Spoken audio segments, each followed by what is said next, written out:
This is the Rumor Report with Angela Yee on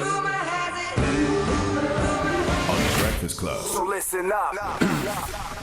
All right, well, we've been talking about Kyrie Irving for quite some time now and the things that he has to complete in order to be able to rejoin the Nets. You know, he has to issue a verbal apology and condemn the film that he posted, share the apology on social media, complete sensitivity training, meet with Jewish leaders in the Brooklyn community, meet with Joe Tsai, who's the owner of the Nets, and make a $500,000 donation to anti-hate causes. He did a lot of that already, though, right? He apologized for it. He condemned some of it. Well, he did. He gave the money, but they gave the money back. He did meet yesterday with the NBA Commissioner Adam Silver, and they said it was a very, quote, productive and understanding visit. And according to reports, Adam Silver was furious with Kyrie after several opportunities to denounce anti-Semitism and the contents of the film. He said he would meet with him in person to address the matter. A lot of people are weighing in and saying what they think. Here is Nick Cannon, who sat down with Jonathan Greenblatt, the CEO of the Anti-Defamation League. The two of them talked about the incident and what they both think.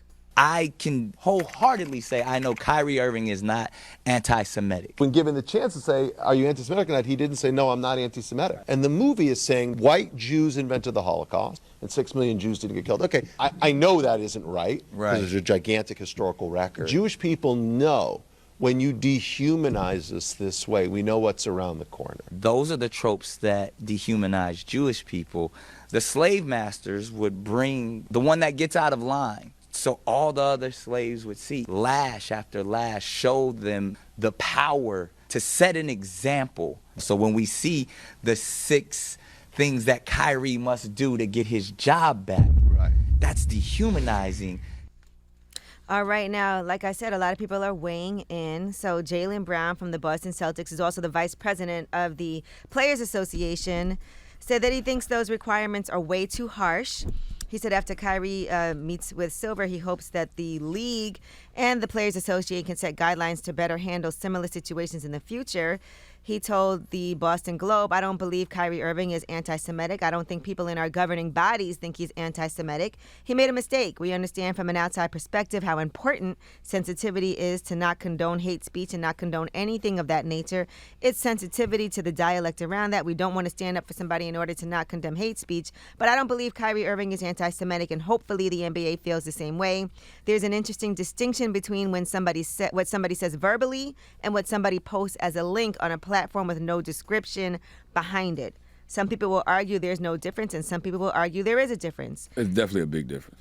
And so he said this is uncharted territory for everybody, and everybody is trying to figure out the difference between the two. And they are just demands, right? And I read yesterday that those demands came from the Nets. Yeah, it's not from the league. It's from the Nets. I don't think it's right, though. I mean, he apologized. He said what he did was wrong, and it should be done with, right? That's empathy, right? But the fact that you're making him do 6 things to get his job back, I've never seen that before. Well, I think a lot of that has to do with, the things Kyrie was doing prior to these comments. Because I read in Hypebeast yesterday, like, those demands came from the Nets because the Nets owner is disappointed.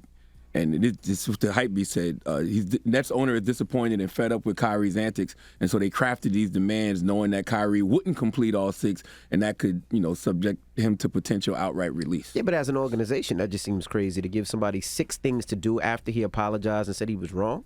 Well, we've never seen this before. We've seen people do all types of wild stuff. We've seen white people wear blackface. They apologize, and it seems like they didn't have 6 things that they had to do to get back. They weren't in the NBA. What are you talking about, man? But it doesn't matter. Stop giving false equivalence. No, but it's their organization. It's their organization that does it. There's what no organization do these people work for? Well, according to reports, because the meeting went well yesterday, they are on the road to figuring out Kyrie coming back and playing. Mm-hmm. And so, but a lot of people have weighed in. Like I said, Kendrick Perkins says that he would tell Kyrie to sit out the rest of the year if he was running the Nets. He said, I can't bring Kyrie back into that locker room. We just heard Kevin Durant speak on the camaraderie. Guys come together basically in fellowship. The locker room and the basketball court is the guy's sanctuary. This is when they come together. This is their livelihood. But we've heard other people say, the opposite. And so again, like I said, everybody is weighing in on what they think. And I'm really ready to watch that whole conversation. And I'm glad Nick Cannon took a break from populating the world to have it, because Nick's been through it, so he can really speak to it. And you cannot have a productive conversation about other communities if you're not talking to said community. So we all need to be talking to each other. So I can't wait to hear it. Now, Julius Irving had told TMZ that he thinks that there's not going to be any problem with Kyrie Irving playing and continuing to play, because he said, team owners are greedy.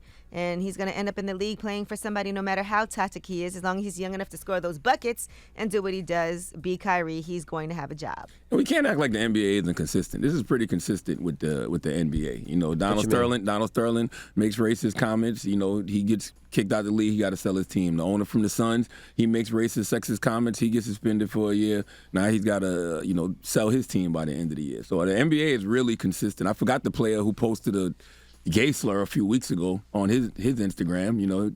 They're really consistent with how they handle these type of things all across the board. All right. Well, that is your rumor reports. All right. Front page news next. What are we talking about? Let's talk about these elections and what's happening in real time. We're watching as everything is getting updated, and the control of Congress is in the balance right now. We'll tell you where we're at. All right. And also next hour, Icewear Vezza will be joining us. What up, Doe? What up, Detroit?